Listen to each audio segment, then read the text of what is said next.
part 4 of section 5 is called Decomposition of Functions. So it's important that you have a good understanding of what the composition is before moving on to the decomposition. So the decomposition in a lot of ways is just the opposite of the composition, where we already have the final equation. So for part A, we have the equation h of x, which is the cube root of x squared minus 9. So the idea is that h of x is already equal to a composition. So this is the final result. This is what we've been calculating in the previous examples. Our goal is to define the two functions f and g that we would be able to use to create this new equation. So this is a very high level skill, and it requires you to really think backwards with the whole composition process. So I encourage you to pause and try to come up with your own f of x and g of x to try. So you've got to start somewhere, and you'll just take an f of x and a g of x, and you'll come up with an equation for them, and then you'll test them by performing the composition f of g of x. If your composition looks identical to h of x, then you know that you have the correct f of x and g of x. If not, then you make an adjustment. So at this time I would say pause and try to come up with your own f of x and g of x to try. And by the way, there is not just one correct answer for this, so I would highly encourage you, if you come up with a solution that might be different than what I present, then take a picture of it, email it to me, and I can always confirm that for you. So after you've taken a look at this yourself, let me show you a solution for f of x and g of x. F of x, I'm going to claim, is the cube root of x, and g of x, I'm going to claim, is going to be x squared minus 9. So when I look at the composition, I will now be composing f with x squared minus 9. And then if I take the x squared minus 9, substitute it in for the x in my f equation, it would then say the cube root of x squared minus 9, which matches precisely what I'm looking for. So once I get confirmation that it works, then I want to actually go and define the two functions. So f is going to be the cube root function. Well, the cube root function has a domain of all real numbers, given by the equation f of x equals the cube root of x. And then g is a squaring function that's going to be shifted down by 9. That will also have a domain of all real numbers,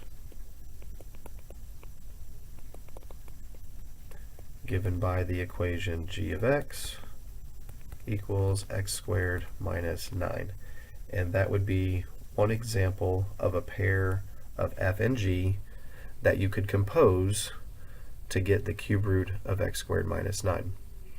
Now, if you're still a little baffled as to how I came up with that, it takes quite a bit of practice, and like I said, it's a high-level skill doing this thing backwards.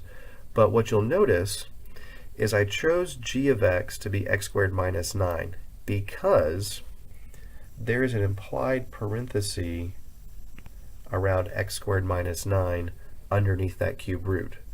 So if I was to take the x squared minus 9 out and then replace it with a placeholder, then I'm able to get the cube root of x, and I have the x squared minus 9. So there is a little bit of a pattern here to recognize, and certainly the more you do this, the more you'll understand how that works. And for part B, I want to try this again.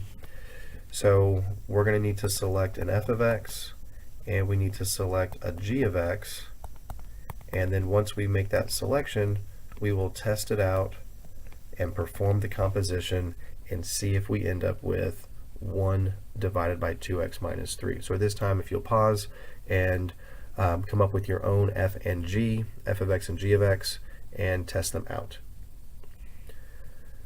So hopefully you've done the testing out of your own f and g. Let me show you an example of a solution that will work. We're going to have f of x be 1 over x, and g of x is going to be 2x minus 3. So if I use these for the composition, I would have f of 2x minus 3, and then I'm supposed to take that 2x minus 3 and substitute it in for the x in f, resulting in 1 over 2x minus 3. So there you have it. So that does match h of x, which means that this is an appropriate selection for f and g. And I knew that I could get away with that because there's an implied parenthesis around the entire denominator of 2x minus 3. So I could treat that as my g of x and then replace 2x minus 3 with a sort of dummy variable, a placeholder, and that's where I was able to get the 1 over x. So now we'll do our function definition for these. F will have a domain of negative infinity to 0, union 0 to infinity, by the equation f of x equals 1 over x. So we can't have a domain of all real numbers here because of a division by 0.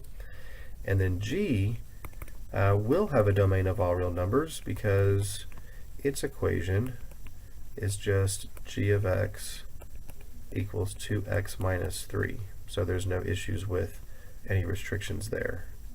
And that gives us a appropriate f and g. Again, there are other solutions to this. If you have another solution you think you found, you can always present it to me, and I'll be more than happy to confirm that for you.